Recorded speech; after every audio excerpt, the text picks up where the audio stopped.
Hello. Today we return to my local record store, Music for the Soul in Urmston. This time around we meet the owner, talk records and find out what makes this shop tick. If you enjoy the episode, please don't forget to subscribe. It really helps us grow the channel. And if there are any stores you'd like us to visit in the future episodes, please drop a note in the comments. Enjoy the episode. Hello. We're in Urmston. Neil's made the long trip to Urmston, haven't you? I certainly have. Very big trip. I've had some pretty big trips recently. Yeah. Had a really big trip in Stockport about a month ago, which resulted in... Oh, Neil, this explains why you left me by myself on the last episode. Girls, I know. A plate, 10 pins, and the badge of honour. A multiple badge of honour. The longest plate possible you could get to put in an arm. Most complex operation the surgeon had apparently performed. I won't be surprised if he says that to everyone, actually. And yeah, Gary did a noble job holding the fort before. And it's horrible. So my advice would be, look where you're going. Look at the curbs. Don't get distracted by stupid signs on the sides of pubs. And if you do that, you'll probably be able to avoid A&E and some ridiculous fractures. Well, I'm sure the viewers will join me in wishing you a speedy recovery, Neil. Thank you. And we're grateful for all the practice you've been putting in with holding a microphone in your left hand for today. Yeah. So we're in Urmston, and just like a lot of high streets in the UK, they're struggling a little bit at the moment. And this one is no exception, but it has got some great shops on it. I need a new pair of trainers, so I was hoping there's a shoe shop somewhere in Urmston. Well, I'll tell you what we've got. I might get to there. In fact, got no shoe shop. Just a minute. Got to have a shoe shop. So we've got a great shop. I'm literally barefooted. We've got a great shop that sells bagels, dough bagels. Okay. Dog friendly as well, which I know you're dog friendly bagels. The world has gone mad. Yeah. And then what else have we got? We've got Floribunda, a great flower shop. Okay. Great service, great flowers.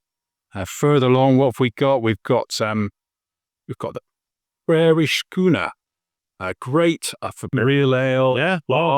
Won awards. Right, and we've got a great bookshop as well. Oh yeah. Do board game nights and authors. Okay. No. So yeah, that's good. And there's one other shop worth a mention, Oscillate, which is a brilliant coffee shop, which is next door to the shop we're about to go to. Okay. Can you guess what the shop is we're going to go to? I'm struggling because I'm still dazed by all the various painkillers. I'm going to have a guess and say it's Music for the Soul Records. I plucked that out of the air. You're right, Neil. You're right. Well, let's head over there. Great. Fantastic. So I'll see Dave. So here we are at Music for the Soul Records, and I'm delighted that we're back here because it's the very first record store that Gary and I came and visited as part of our 4 Tracks Good YouTube channel, podcast, whatever you want to call it, series. Now, huge amount has changed since our very first episode. We've got 2 cameras. We've got better quality mics.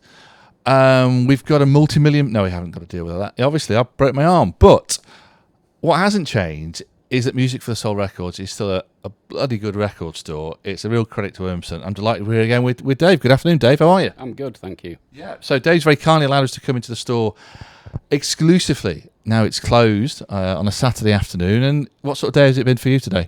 It's been not a bad day. A little bit quiet with the sun being out, which is normal. But yeah, a good day in general. Anything interesting that people have come in and bought from you? Mixture of stuff, really. It's been quite a lot of CDs today. A lot of 80s pop, which obviously people must be having barbecues, which is the norm when it gets hot, Yeah. So, yeah, a good mixture of stuff. A bit of soul stuff, as always.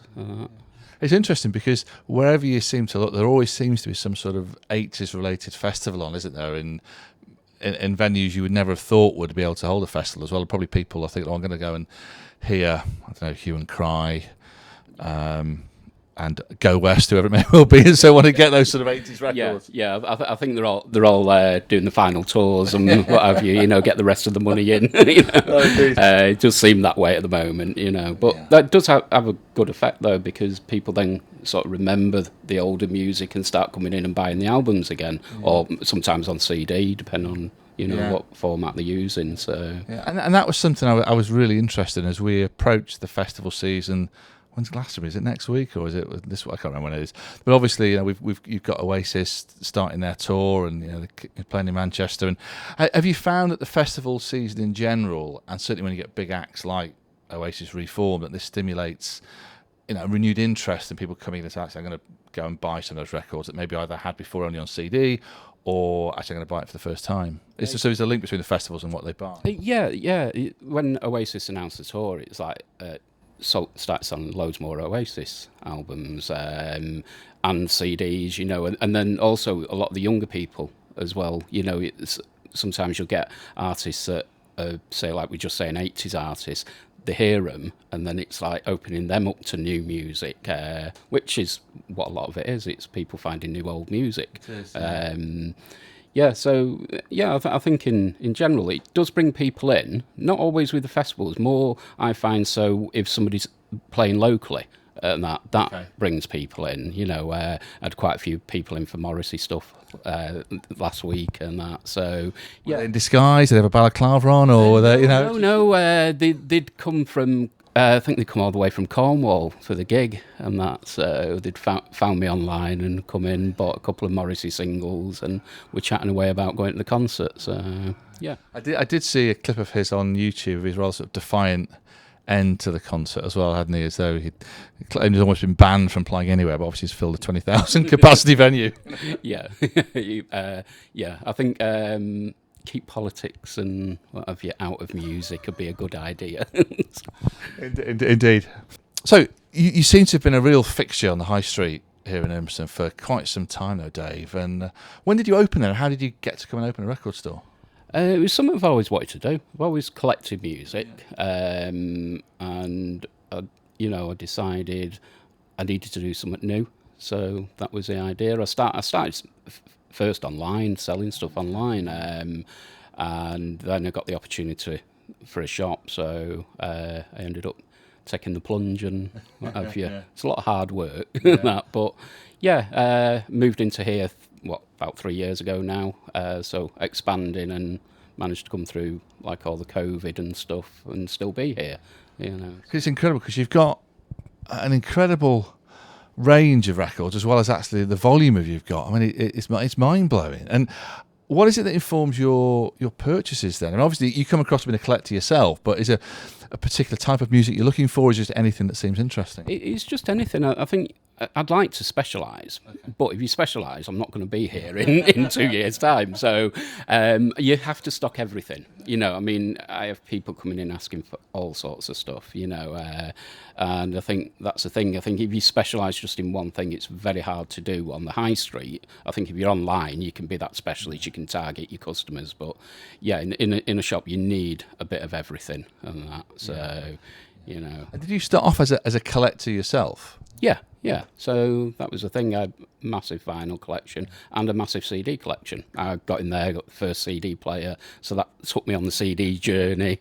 But I was still buying vinyl as well. Yeah. So yeah, it's like a labour of love. So what would be your favourite album that you've got then, that you've bought yourself personally? Oh, there's too many to mention. Everybody asks me this all the time. One of my favourite artists is Luther Vandross, so I've got all of his back catalogue. But there's so much in my collection. It just goes all over the place. Predominantly, it's disco, soul, funk, jazz funk, stuff like that. But then you'll go through my collection. There's Carole King in there. There's Foo Fighters. There's all sorts in my collection. So it depends what mood you're in to what you listen to. So that's the beauty of music, isn't it? And one of the things that people always certainly spoke to us as part of our vinyl group, and we see as we go around the shop, is your commitment to identifying the quality of your stock. I think this is something with records is particularly important because there's so many people now who are selling pre-loved records. There's the whole sort of used record market that's going online and in person. But actually, it's frustrating. So I've got a copy of, I don't know, the Beatles' first album for £3. Brilliant. And you get it home and you find out that it's covered in jam or scratches or whatever. But on all of your records, you do have your own code and a grading system as well. What is it that informed this, actually? It's something you seem really proud of. The thing is, being a collector, I know what I like and how I like it to be. Yeah. So I don't like buying something and it arriving damaged. So my view is that is how I want to run my business. I've done it from day one.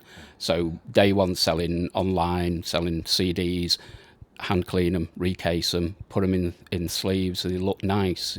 That's my way of fighting against the bigger companies, out there in the early days. So, and it's just carried on, and it's the same with the vinyl. Yeah. Everything has to be of a good quality. Yeah. And that there's the odd VG in here, but it's always been play tested and that. So if it has a bit of crackle or a few clicks or something, it'll be on the label, but there's very few of them in here. And that's really very reassuring as well. If you just look at some of these, you say you got a VG there, and you order ones, and some of the ones that are a bit more expensive, the collector's one here, but you can see examples in there on those records, and that does mean a lot to people going and investing their money on records, because it's not a cheap commitment investing in a single piece of vinyl anyway as well. So and you talked a bit about other record stores and how you can help yourself stand out. One of the things I think we've been interested in, as we've been around sort of 18, 19 stores, is many of them are quite different. There's a real labour of love behind them. But the thing I've been really interested in is the degree to which there might be any kind of a community between the record store owners. Because obviously you're in competition with each other, aren't you, as well? But do you feel part of that at all? I don't see it as competition. My view is, the more record shops you've got, the more you're going to get customers coming along. I mean, so in the early days, I did post the suburban record trail. So it include King B, Nigel at Reel Around the Fountain, and just show people like what's out. Come out of town, have a look. What's it? So I was doing that in the early days, and I think there should be more of a community. A lot of us know one another, but I think you're just too busy working sometimes to actually have that time to communicate. I speak with Nigel every so often, but that can be weeks without us speaking. Yeah. So, and actually, one of the things we have seen is the emergence of, don't take this the wrong way, younger, less, and some new stores that have emerged as well. And I suppose it's whether they still feel they can join that community and get advice from people like yourself and Nige as well, as well. Which, so because it is so individualistic what you're doing, and it's risky financially. It's risky as well, isn't it? As well, and it's a high wire act that many of you are having to sort of perform here. And you'd like to think that people like yourself have been doing it for many years, been really successful, got a great reputation, are helping some of the younger ones who are set up as well. Because as you said, it's mutually reinforcing, isn't it? As well with that. But it is nice to see younger people, opening record stores, or even to the point of them just going on fairs and getting involved that way. But then you've also, when you look at the shop, you've got a lot of younger people coming in. I get a lot of school kids coming in buying CDs, some buying records, and it's amazing what they're buying, because they're not coming in all the time asking for Taylor Swift, stuff that's in the charts. They're looking at the older stuff. They're buying Beatles, they're buying Led Zepp, they're buying 80s pop stuff, as we said before. So, it's nice to see. It takes me back to when I was younger, which was quite a long time ago, So, but the more shops, the better, in my eyes, Now, you've got an incredible range, as we've said here, but it's not just you've got lots and lots of records. You've got some that look really precious and rare. I mean, I can see over there some, look like sort of first pressing Chess records and Motown. Here, the very early Fall singles, Sonic Youth limited edition, 10-inch there as well. But if I had to push you, Dave, and say, it sounds a bit dramatic, doesn't it? Saying there's a fire in the store. I don't want things to take a particularly dark turn, but if something like that did happen. And you can't save everything, because if you do that, well, you're a goner, Dave. That's they're only records at the end of the day. But if you could only save one of the records that you had in store, if I had to push you, what would it be? Oh, hard one, that. But I suppose I've got a copy of Substance, a limited edition of 1,000 that they did, which also has on the back, not for resale unless desperate. So that one, just because there's very, very few of them. Because it was made to be a CD in Tony Wilson's car, wasn't it? I think originally. So to have a vinyl copy almost defeats his original purpose of making it. So yeah, that's incredible. Yeah, because they put the inner sleeves on the outside of it to make it different. So yeah, and I do like that saying on the back. You know, it's like prompts you not to go and sell it. You know, and actually, in of itself, it is one of the sort of great compilation albums anyway, isn't it? And I know New Order have released several of them over the years, but that by some distance is their best as well. And then if we sort of looked and dwelt on your experience a little bit as a record store owner, and we talked a little bit before about some new stores that had opened, and if you were to give one piece of advice to somebody thinking of owning, or maybe more than one piece of advice to somebody thinking of opening a record store, what might it be? I think, you know, if you want to copy what I do, that's a good start. You know, I mean, I have a good reputation because of you know, not selling any damaged stuff. You know, my stuff underneath is me overflow from the top. It's not cheap damaged stuff. You know, stay away from damaged stuff because that just upsets people. As you said before, you're getting home and finding that, you know, your Beatles album's got a scratch on it or a blob of jam. You're not going to be happy. And just give some care and attention to what you do. It's not all about making money. And you'll never get rich owning a record shop. No. But I think that point about why you do this, these are projects, aren't they, for people who love records? It's not just simply, I'm opening a shop. It is something that you have a love and a passion and a commitment to as well. And I suppose you maybe uniquely, maybe along with bookshops, you want to share with other people, don't you, as well? That's a big part of having a shop like this. Yeah, exactly. I mean, I like introducing people to new music. I'm always got stuff on my playlist here. You know, I do a lot of soul stuff, a lot of northern soul, a lot of breaks albums, and just unusual stuff, not your run-of-the-mill stuff, but having stuff playing and people asking and then telling them, and then they come along and buy it. You know, it's you know, it's stuff that I enjoy doing. Is introducing people to a new artist. And so what would you recommend to us then, or people watching this? What's the one thing at the moment you think top of your list? The big sellers at the moment are the Bob Stanley compilations. They're really well put together. They've got really nice notes inside. And what I found is that once somebody buys one, they start buying them all and that. So yeah, they're really popular at the moment, and I've got quite a few customers that are going through the whole series and really enjoying them as well. You know, but yeah, that's where when something's coming out, that is where the extra work should be put in like that. You know, there's too many things that are thrown out that aren't great. You know, so put the work in, and you know, people appreciate it. Yeah, they've had some great reviews, isn't it? I think I might be right in saying that when he first did those, he did special versions for Sainsbury's when Sainsbury's started. They briefly sold records about 20 years ago, didn't they? Yeah, I remember Sainsbury's doing some limited editions. I don't know what the tie-ins were with everybody. Bob Stanley definitely did a series for them. Did he? It was almost like a beginner's guide to 70s music, or probably do a huge disservice there, but something like that. Yeah, I mean, I've been on at the company about getting the older ones reissued if they can, you know, because there is demand for them, and it's surprising how big that back catalogue is of his. But yeah, the guy just really knows how to put music together. You know, compilations aren't always a big thing with people, but them have been really popular. Yeah, he's a really good writer as well. And then the last question, and we always ask this one, Dave. What was the first record that you ever bought? And this might be the tricky bit. Can you remember where you bought it? I can't. I'd like to be cool and say something really cool. No, nobody's been cool, really. No. I was about 13, and it was Shakin' Stevens' Green Door, and probably from Woolworths in Chalton at the time. That's my mum and dad. My mum and dad were into the rock and roll. They were big Buddy Holly fans and that. So yeah, that influence from my parents sort of pushed me that. But a couple of years later, I was buying more cooler stuff. You know. How much would that be worth now? You'd like to think about 20p, but probably less than what I paid for it. Knowing me, it'd be Woolworths bargain bin at the end. You know, 29p for an ex-chart. We've already hit. Many of us have hit that over the years as well, haven't they? As well. But look, it's been great to come back and visit. We really appreciate you having us back here, Dave, as well. And you've got a fantastic store here. It's a real credit to you. And we just want to encourage people who haven't been to Urmston, come to Urmston. You can't buy any shoes in Urmston, but come and visit this record store because it's absolutely phenomenal as well. And thanks and all the best. Yeah. Cheers. Thanks, Dave. Appreciate it. Now, Dave, as you know, I'm a bit of a Stone Roses fan.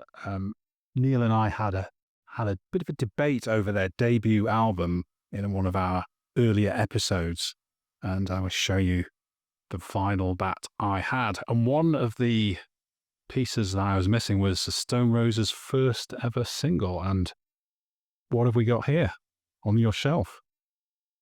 I feel so young. Yeah, let's have a closer look, shall we? Very rarely we see one of these. It's the only one I've ever had Is it? in 9 years where I've been in the shop. Wow. And it is in amazing condition as well, isn't it? That's a brilliant copy. And I'm going to do the lottery tonight and hopefully get a win. I'll be down to buy that. And of course, it wouldn't be a proper visit without picking up some vinyl. And at Music for the Soul, I managed to find this compilation from the mid-90s. It's an absolute classic compilation. It's called the House Collection, Volume 3 Special Edition. And it includes about 18 mixes from Jeremy Healy and Alistair Whitehead. So I'm going to really look forward to listening to that. As for Neil's choice, let's just say it ties in very nicely with our next episode. So keep an eye out for that. You won't want to miss it. Until next time, bye for now.